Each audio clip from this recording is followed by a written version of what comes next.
Dans cette vidéo, aujourd'hui, je vais prendre l'équipe de Monaco. Ils ont formé de nombreux joueurs comme Kylian Mbappé, Thierry Henry, Emmanuel Petit et même Lilian Thuram. Aujourd'hui, on va prendre Monaco pendant 3 saisons pour leur faire gagner un maximum de trophées. Et oui, les mecs, c'est pas fini parce qu'en fait, on a le retour aussi de l'armoire à trophées. Vous l'avez aimé dans cette dernière vidéo et elle est de retour. Je vous rappelle que Manchester City a 8 trophées et un ballon d'or. On va devoir remporter un maximum de trophées si on veut battre Manchester City dans le classement. Ok, voici Monaco. Bon, regardez l'équipe et elle est pas trop mal. On a de nouveaux transferts qui sont arrivés, mais je vais vous les présenter après. Déjà au gardien, on a Cône, 77 de général. Bon, cette saison, Monaco a réalisé de nouveaux transferts, notamment Eric Dier, un joueur qui provient du Bayern Munich et qui a 30 ans, 79 de général. Il va apporter de l'expérience.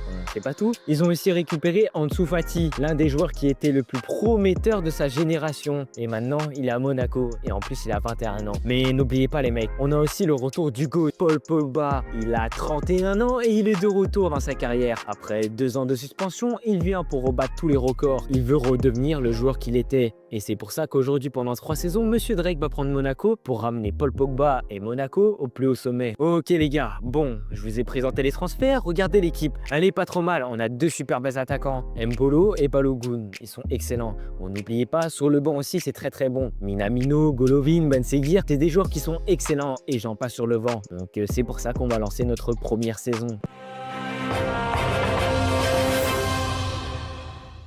Ok, fin de saison 1 et on termine à la 4e place de ce championnat de Ligue 1. C'est Marseille qui remporte la Ligue 1, exceptionnel devant le PSG. On termine avec 59 points. Bon, la saison n'a pas été fameuse, hein. 9 défaites, 8 nuls et 17 victoires, 56 buts marqués. Ok, c'est pas mal, mais on peut faire mieux, je trouve. Trophée des champions, on perd contre le Paris Saint-Germain 4-2. En Coupe de France, on perd contre Marseille 2-1. On a participé à la Ligue des Champions, mais malheureusement, on termine à la 29e place avec seulement 6 points, 4 défaites, 3 nuls, 1 victoire. Franchement, ça n'a pas été fameux. On a été plutôt mauvais. On a même perdu contre le Dynamo Zagreb, Bologne, contre des petites équipes et on n'a pas réussi à faire le taf. Arsenal 4-0 et la seule victoire qu'on a eue, c'était contre Aston Villa. On voit les stats de cette saison et ils sont pas fameux. On a Biarritz qui marque 12 buts et qui met pas de passe D en 30 matchs. Balogun qui met 7 buts en 25 matchs. Mbolo qui marque 3 buts en 12 matchs. Ansu Fati qui a joué 45 matchs et qui marque 8 buts et 2 passes D. C'est plutôt assez bien. Akinouche qui marque 12 buts et 3 passes D. C'est aussi excellent. Diatta qui termine avec 3 buts et 1 passe D. Et le grand et l'unique Paul Pogba qui termine avec 10 buts et 11 passes D. Je crois que ça a été le meilleur joueur de cette saison. On peut voir que la saison a été partagée entre ces deux gardiens et seulement vise invincibilité à eux deux. Fin de la saison et c'est vraiment pas fameux. Mbolo qui a 75 de général, il a vraiment descendu. En même temps, il avait subi une blessure. En défense, on a été plutôt bon, mais sans plus. Surtout au goal, ça n'a pas été très fameux. Au milieu de terrain, bon, c'est assez excellent. Paul Pogba a réussi à ramener tout ça. On a Ansu Fati et Akinouche qui ont été exceptionnels. Par contre, devant inefficacité, en tout cas de la part du buteur, va falloir y remédier la saison prochaine. Pour résumer, 0 trophée pendant cette première saison, catastrophique pour Monaco. On va devoir y remédier la saison prochaine. J'espère qu'on joue en Ligue des Champions malgré notre 4e place. On verra si on a des barrages ou on passe en Europa League. Mais on va devoir y remédier en tout cas à quelque chose parce que c'est vraiment pas fameux et il faut au moins remporter des trophées. On ne pourra pas battre Manchester City si on ne remporte pas de trophées.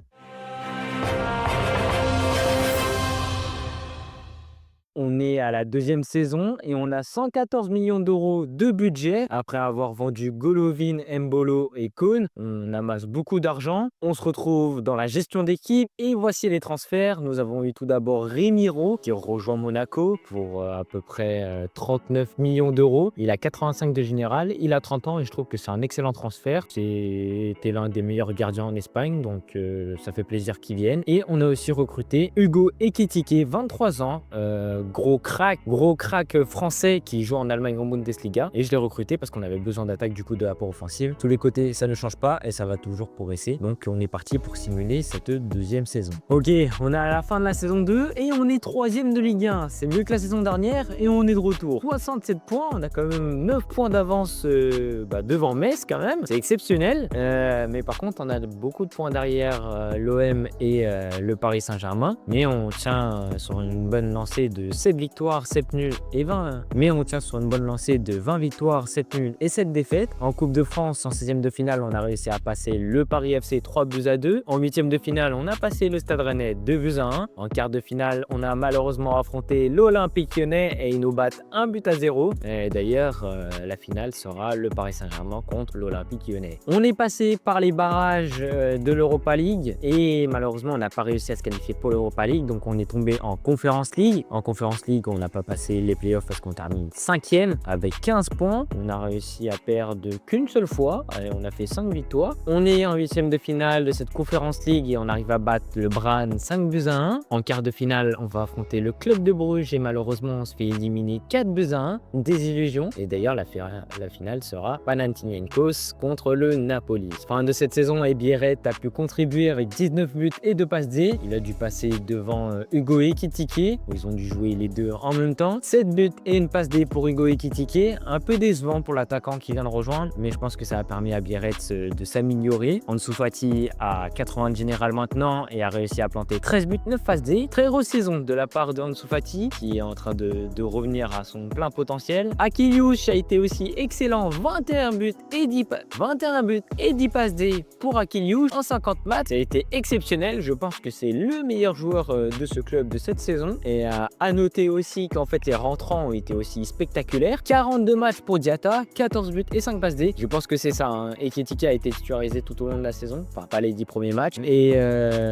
Biarritz a dû rentrer pour pouvoir compenser. Donc ça a dû faire la même chose avec Diatta et Akiliouche, mais en tout cas ça plante. À noter que Paul Pogba a joué que 27 matchs. Il a joué que 27 matchs et il a planté un but et 2 passes D. Alors je ne comprends pas, peut-être qu'il commence à se faire vieux et c'est pour ça. Niveau gardien, ça a été exceptionnel parce que c'est nettement meilleur que la saison dernière. Remiro a réussi à résister 14 fois sans prendre de but en 52 matchs. Exceptionnel de la part de ce gardien qui est très très bon cette saison malgré pas de nombreuses victoires. Vous comprenez, voici l'équipe de cette fin de saison. On a beaucoup progressé. Je pense qu'il faudra améliorer en tout cas le DG, mais en tout cas on est tous à 80 général et on est exceptionnel. Sans mentir, il nous manque peut-être un peu plus d'apport offensif, même si c'est en train de marcher, et il faudrait limiter un petit peu plus, défendre en tout cas, ce serait pas trop mal et ça pourrait nous aider et je pense qu'on pourra compenser ça avec un DG. Donc très grosse saison de la part de Monaco, sans victoire malheureusement en coupe, encore une fois, donc il reste toujours à 0 trophée. Ils peuvent en tout cas rattraper tout ça en gagnant au moins 4 trophées la saison prochaine, ou 5 s'ils remportent la Super Coupe. Ils seraient derrière Manchester City, mais ce ne seraient pas les derniers comparés aux autres équipes qui vont participer. Donc on se retrouve dans cette troisième saison et dans cette troisième saison on a tout simplement recruté Melvin Bard. Melvin Bard qui a 25 ans, 80 général, c'est un très très bon remplaçant pour Caio Henrique sur le côté, un côté qui a été très faible mais il va pouvoir le remonter, on le peignons à peu près. Dier a dû malheureusement partir, on l'a acheté au Stuttgart comme doublure. Ça peut aider la défense au cas où il y a besoin. Donc voici l'équipe pour cette saison. On avait un budget de 75 millions d'euros. Donc j'ai pas trouvé d'autres joueurs. Donc c'est parti pour lancer cette dernière saison et remporter un maximum de trophées. Ok, on est à la fin de cette troisième saison et malheureusement Monaco termine à la 4e place. On n'aura pas réussi à arracher la Ligue 1. En même temps, vous voyez les équipes qu'il y a. L'OM, Lille et le Paris Saint-Germain. Toujours été derrière eux. Mais en tout cas 4e avec Monaco. On stack toujours à cette place. 4e, 3e. C'est déjà pas trop mal. Moi, c'est pas 5e. En Coupe de France, on arrive à passer Ajaccio en 16e de finale. En 8e de finale, on va affronter l'Olympique de Marseille et on les bat 6-5 au tir au but. En quart de finale, on affronte Rodez, on les bat 2-1. En demi-finale, on va affronter Strasbourg, on les bat 2-1. Finale de Coupe de France face au RC Lens pour Monaco et on la remporte 2-0 face à Lens. Magnifique, ça fait un premier trophée pour Monaco. Enfin, l'Armora Trophée qui vient d'être sorti. Ligue des Champions, on termine 17e, c'est mieux que la saison dernière. 3 victoires, 2 nuls et 3 défaites. Donc on se retrouve en play-off et malheureusement on se fait éliminer par Chelsea 4-3. Bon, l'Europe était clairement au-dessus pour nous cette saison. Donc voici les stats de ces joueurs. Alors Biarritz termine avec 21 buts et 2 passes D. Il a été toujours dans l'ombre mais exceptionnel ce joueur à le prendre en carrière. 44 matchs aussi pour Hugo Ekitike, 20 buts et 4 passes D. Lui aussi a été excellent. Double les deux ont été. Ansu Fati termine avec 14 buts et 6 passes D, toujours dans l'ombre mais il arrive à planter. Akiliouche cette fois s'est transformé en passeur avec 14 14 passes D et 7 buts. Diatta a fait un peu moins avec 5 buts et 2 passes D. Paul Pogba a tout de même fait 35 matchs à 34 ans. Il a planté 5 buts et 4 passes D. Et à noter que Remiro a subi une très grosse baisse avec 8 invincibilités en 43 matchs. Donc voici la fin de cette vidéo. Bon, malheureusement, on n'a qu'un trophée. Vous pouvez voir ce classement où on est juste derrière Manchester City, mais j'aurai d'autres équipes qui vont s'accumuler. Et j'espère, parce que ces carrières se ressemblent comme ça risque d'être un peu long. Voici les stats de cette équipe 83, 80 et 80. C'est de très bonnes. Donc c'est des très bonnes stats comparées à d'autres équipes. On a su relever un peu le niveau en termes de général chez Monaco et apporter de nouveaux joueurs. Mais par contre, en termes de trophées, ça n'a pas porté. Seulement la Coupe de France pour cette dernière saison. Pas de gameplay dans cette vidéo malheureusement. Donc n'hésitez pas à vous abonner, à me dire quelle autre équipe je prends dans la prochaine carrière. Je vous dis à la prochaine, c'était Monsieur Drake. Ciao.